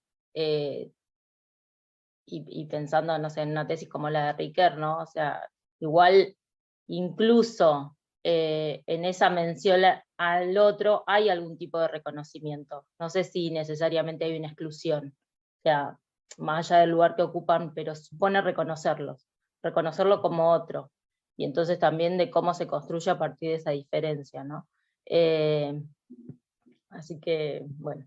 Y sobre el comentario de Emilio y sobre esta idea de pensarla en términos, no sé si utilitaristas, porque no es como mencionaba, no es una finalidad particular la que él está otorgándole en este caso a la tragedia, pensando en el caso de Riquer, sino como una especie de ejercicio reflexivo, ¿no? O sea, como la oportunidad o como una oportunidad para la reflexión. No sé si eso es utilitario, no, me parece que no lo encasillaría en esos términos. Quizás sí, desde ya hace, no sé, desde los 90 hay una fuerte, no sé, lectura o interpretación en términos ético-políticos de, por ejemplo, la poética y la función que tenía para la tragedia en la polis griega, pensando en eso.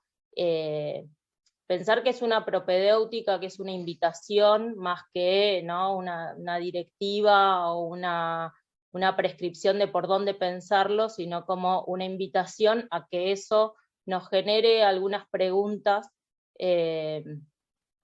y no sé si utilidad es el término, porque en definitiva también, pensando en la lógica de esto, de incluirla como una voz no filosófica, para despertar preguntas filosóficas, también en ese ejercicio la cuestión de la utilidad quedaría como en entredicho o podría cuestionarse, porque en definitiva sirve a la tarea más inútil que es la filosofía, ¿no? O sea, como de golpes le sirve ahí como una entrada a la reflexión filosófica y a un cuestionamiento precisamente de la propia comunidad, de la construcción del lazo, de estos sentidos compartidos que la tragedia viene a poner ante los ojos de quienes la contemplan. No sé si por ahí va, me parece. Rolando, si querés agregar algo, por favor. Sí, no, volviendo un poco a estos temas, ¿no? Digo, en el proceso de consolidación de la esfera artística, que era de lo que estamos hablando, y de los modos en que esa esfera artística piensa la temporalidad, obviamente está regido por distintas tensiones, ¿no? Nada es lineal en ese sentido. Es decir, por un lado, en el proceso de consolidación de esta esfera autónoma, es cierto que la literatura se inscribió a lo que de realidad llama el logocentrismo, ¿no? Es decir, en un sistema de oposiciones que el propio sistema de la lengua va construyendo en tanto práctica de escritura, al tiempo de que autores y autoras se aíslan en una práctica de escritura que ya no comunica lo comunitario, como diría Benjamin, sino más bien piensa el lenguaje y piensa el registro escrito, ¿no? Entonces, en ese marco es donde se cuelan lo que planteaba Cristeva, ¿no? Y un poco lo que planteábamos hoy. Es decir, la literatura permitió, precisamente por esa independencia de la esfera ficcional, poder decir aquello o explorar en el lenguaje aquello que la cultura ordena, ejemplifica y sobre todo impone en términos de orden simbólico, ¿no? Es decir, es el orden simbólico el que toma el lenguaje para producir regulaciones, modulaciones y modos de pensar lo normal, lo cultural en un sentido alto, serio, ¿no? Y la tragedia es un ejemplo muy lindo para pensarlo, sobre todo porque la tragedia moderna, apartada del diálogo épico clásico, precisamente lo que introduce más allá del destino humano es cómo la peripecia está atravesada por la contingencia. Es decir, la modernidad construyó sujetos aislados, sujetos vulnerables y expuestos a una contingencia de la cual pareciera no poder salir. Ahora, en ese determinismo tenemos, qué sé yo, un texto como el de Lewis Carroll, La Alicia en el País de las Maravillas, donde tenemos una heroína que puede insultar a una reina, que puede explorar un deseo, puede explorar incluso un deseo erótico, una novela que por supuesto estuvo apartada de esa maquinaria que era la escuela y que es la escuela en algún sentido, y en ese determinismo que hablamos hoy, porque de última termina la ficción y la niña burguesa vuelve a tomar su té a las 5 de la tarde, no obstante, mientras se explora el recorrido en la ficción, en la trama de la novela, explora el deseo, explora la sexualidad, explora la increpación e incluso una voz de mujer interpelando figuras masculinas y por sobre todo la gran voz del poder que era el modelo victoriano de una reina, ¿no? Eso. Bien, gracias Rolando. No sé si se sumó algún comentario más, si no, le quisiera hacer un comentario a Martín para que diga algo más, no sé si hay más. No. Bien. No, en Facebook no hay más. Perdón. Sí, yo también después quería hacer algún comentario. Supuse que no te ibas a quedar con las ganas y está muy bien. Y al que me dice que soy retrógrado porque no tengo Facebook, tiene que leer la ponencia de Héctor ahí, porque me llegan comentarios por otro lado. Pero bueno, ahí hablando de tragedia y en relación a lo que muy bien presentó Martín y de la tragedia económica argentina, ¿cómo, y porque estamos hablando de la temporalidad en disputa, ¿por qué te parece a vos o qué análisis podés hacer, Martín? ¿Por qué vuelve una figura justamente como este señor, que es una especie de reencarnación de Benny Hill, pero más peligroso? Digamos, después de los 90 y después de todo lo que nos pasó, ¿por qué vuelve esa especie de relato, esa construcción temporal? ¿Cómo lo ves vos o qué podés decir, ¿no? Porque supongo que ni Foucault pudo ver las vicisitudes de nuestra economía, de nuestra política, ¿no? ¿Qué podés agregar? Bueno, gracias Daniel.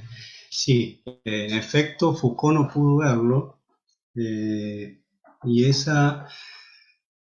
yo empezaría por ahí para tratar de desilvanar tu pregunta. Cuando cerraba mi presentación hablaba de la forma situada, la necesidad de una apertura a una lectura situada de este tipo de procesos y sobre todo del modo en que se materializó y que opera la gubernamentalidad neoliberal. Y lo decía fundamentalmente porque si bien el curso Nacimiento de la Biopolítica tiene toda una potencialidad heurística y teórica y ha dado lugar a toda una serie de líneas de indagación, tanto en el pensamiento crítico intraeuropeo como dentro de lo que es el pensamiento de nuestra América, tiene serias limitaciones. Y una de ellas, y digamos que es el punto ciego del análisis de Foucault, que es un curso que dicta en el 78-79, es que no hace ningún tipo de referencia al despliegue de las dictaduras cívico-militares en nuestro continente. Es contemporáneo Foucault, ¿sí?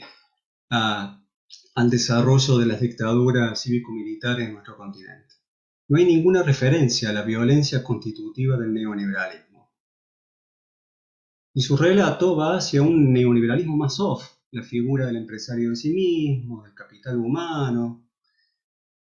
Y a eso me refería con advertir los modos en que se materializó el neoliberalismo en nuestras propias territorialidades y en nuestros cuerpos.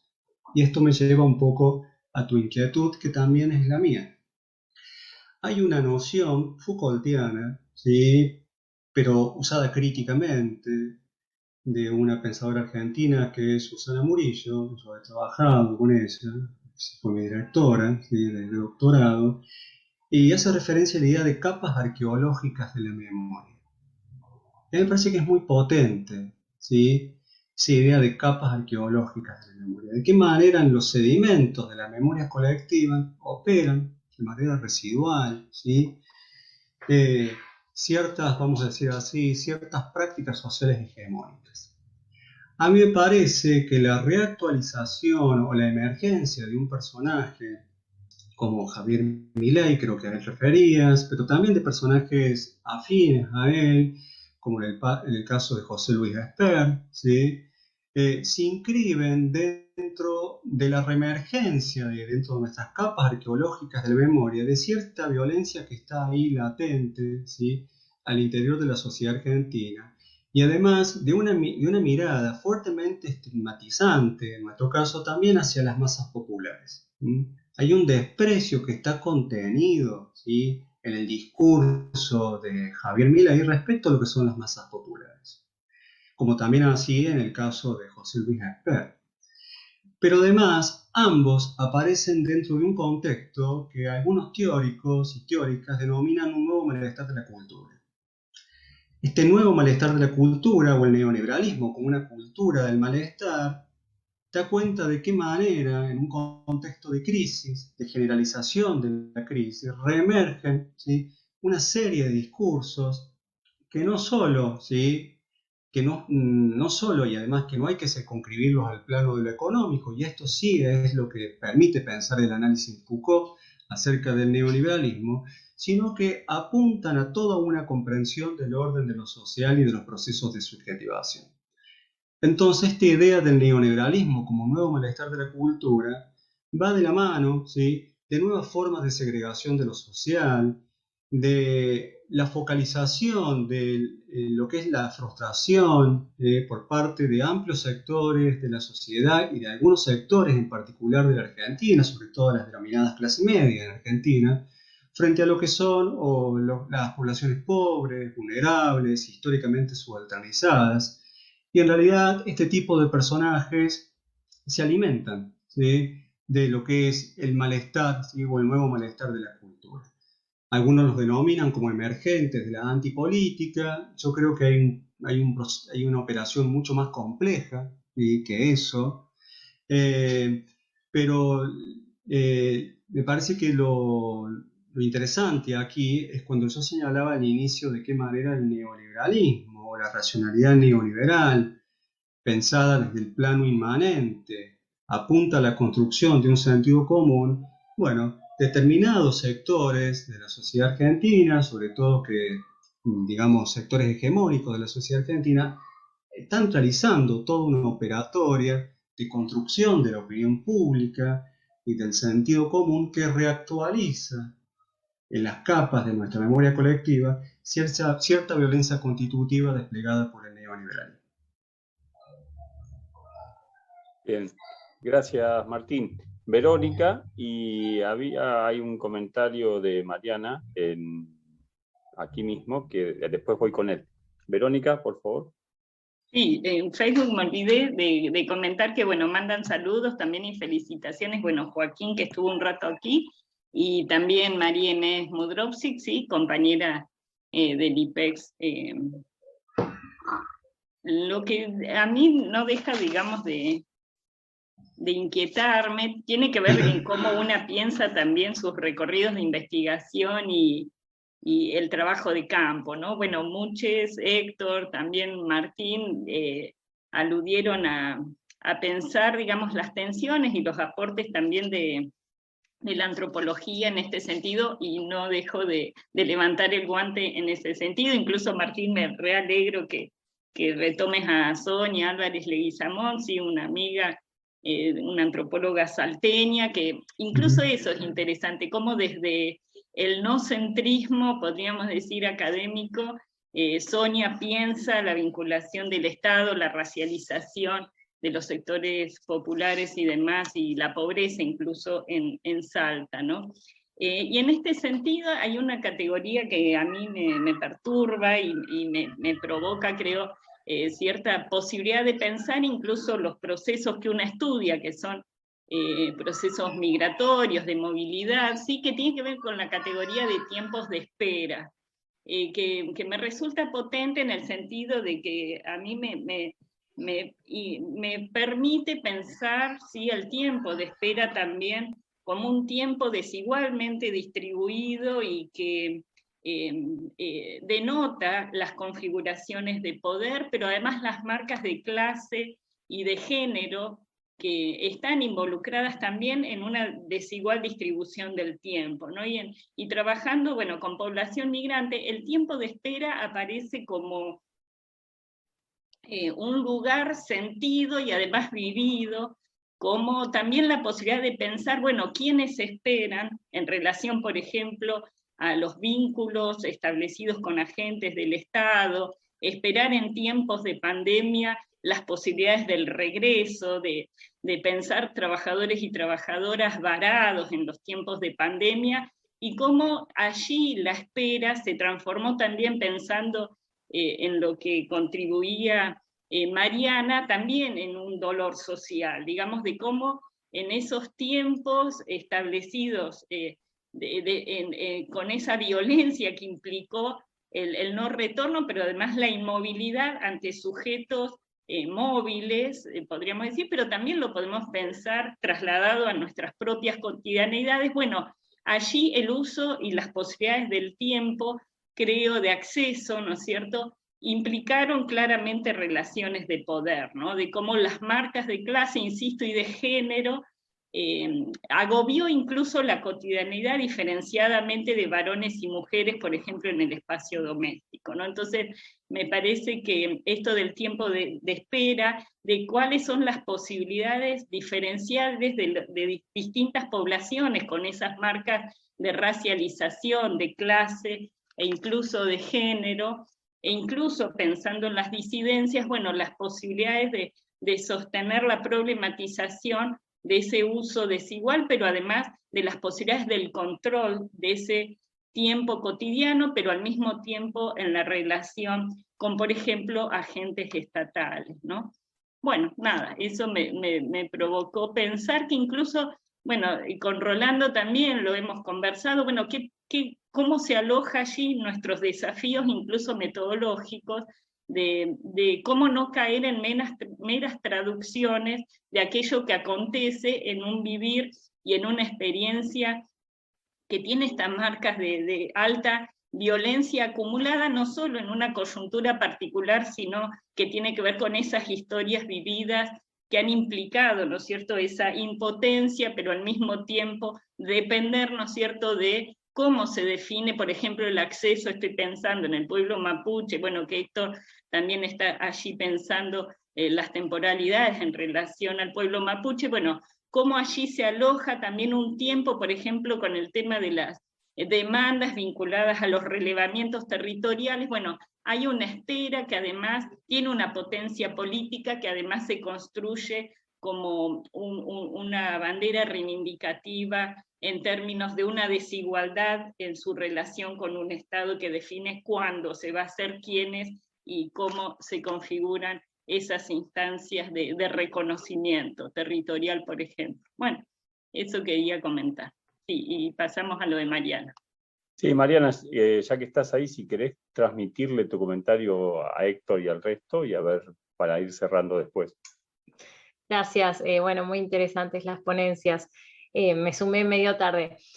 Bueno, un poco similar a lo de Verónica, ¿no? Son preguntas que estamos recorriendo, ¿no?, en el equipo, y también agregar nomás, quizás esto de que los pasos del tiempo tampoco son iguales, ¿no? Cuando cuento esto, digo, cuando uno lo piensa en términos intergeneracionales y estas migraciones más feminizadas, donde las mujeres dejan a sus hijos, hijas, a cuidados de otros familiares, se alude mucho a no ver crecer a sus hijos, a la vez que están cuidando y criando a otros hijos, ¿no?, porque se insertan sobre todo en tareas domésticas y tareas de cuidado. Entonces, a mí siempre, digamos, este tema me convoca mucho desde los efectos subjetivos, ¿no?, desde qué tipo de subjetividades están aconteciendo en este tipo de contextos y a partir de este tipo de vivencias. Y bueno, y sí reconociendo, digamos, un poco esta, ¿no?, como la intersección, ¿no?, la interseccionalidad de distintos factores, géneros, intergeneracionales. Yo específicamente trabajo con juventudes, ¿no? Entonces, digo, las juventudes migrantes no son tan contemporáneas con las juventudes nativas, ¿no?, y no tiene que ver únicamente con los códigos que se comparten en una o en otro grupo, sino también con las estigmatizaciones que sufren, el tipo de vivencias que tienen, las vulnerabilizaciones de derechos que también tienen que atravesar. Y que todo eso, digamos, está como fuertemente incidido en los impactos y las jerarquizaciones de estos tiempos. Me resonó muchísimo, Héctor, la verdad, tu presentación, y me hace pensar, ¿no?, en esto, que es lo que a mí me convoca, los sufrimientos subjetivos de las personas a partir de desigualdades en las valoraciones de los tiempos, y el efecto de las imposiciones hegemónicas de un tiempo por sobre otro, ¿no?, que en definitiva se traduce a que el tiempo del otro vale más que el mío. Un poco eso. Gracias igual a los demás disertantes. Ahí yo compartía con Mariana el epígrafe con el que Fabian empieza Time and the Other, el tiempo y el otro, y cita a Charles Dickens, y donde marca, claramente se ve cómo, bueno, un burgués trata a sus empleados y le marca que su tiempo vale mucho y su tiempo vale mucho más que el del otro, porque es un tiempo en el que hace dinero. Entonces, el tiempo de las personas que hacen dinero vale mucho más que el tiempo de las personas que no hacen dinero. Hay una valoración de una temporalidad, obviamente muy arraigada en Occidente capitalista, básicamente, y que tiene, bueno, para pensar miles de consecuencias.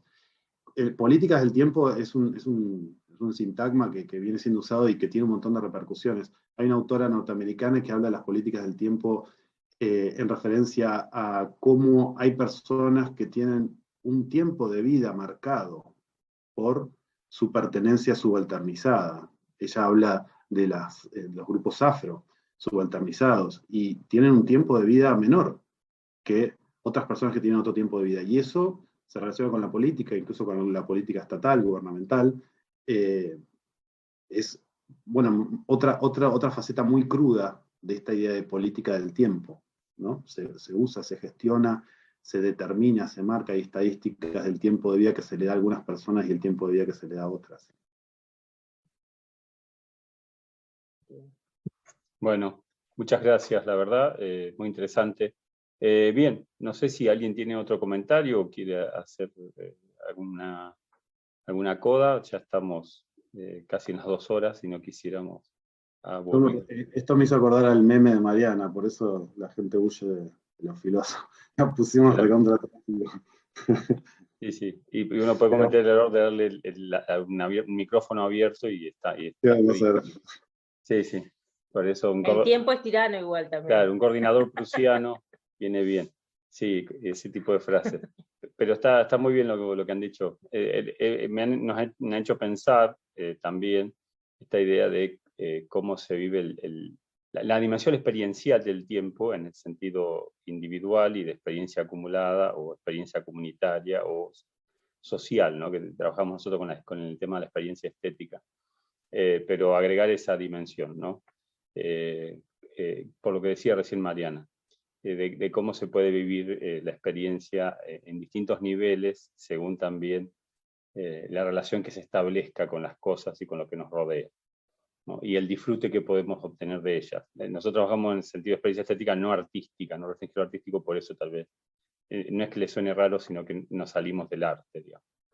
Así que bueno, esa es otra dimensión que podría agregarse, pero una ponencia que no hice, porque estaba de coordinador, entonces el próximo, queda claro, queda para el tercero. Para la tercera versión del conversatorio. Bueno, no sé si Verónica querés cerrar, y si no, bueno, antes de eso agradecerles realmente por las intervenciones. Estuvo muy bien articulado, a pesar de que venimos de distintos lugares, trabajamos en distintas líneas de investigación, en distintas cátedras e incluso en distintos departamentos y distintas generaciones. Así que, bueno, muchas gracias por las intervenciones, el esfuerzo y también por el espacio al IPEX y al PUE. Verónica, no sé si quieres decir algo. Sí, solo agradecerles, bueno, coincido en estas oportunidades de encontrarlos por lo menos virtualmente, pero que nos hacen reflexionar y además de cómo nos vamos nutriendo de distintos recorridos de investigación, en docencia y en la formación incluso, ¿no? Que da cuenta de cómo las nuevas generaciones también nos provocan pensarnos desde otros lugares, ¿sí? Así que súper agradecida y bueno, esperamos encontrarnos entonces en otro espacio como este junto a ustedes.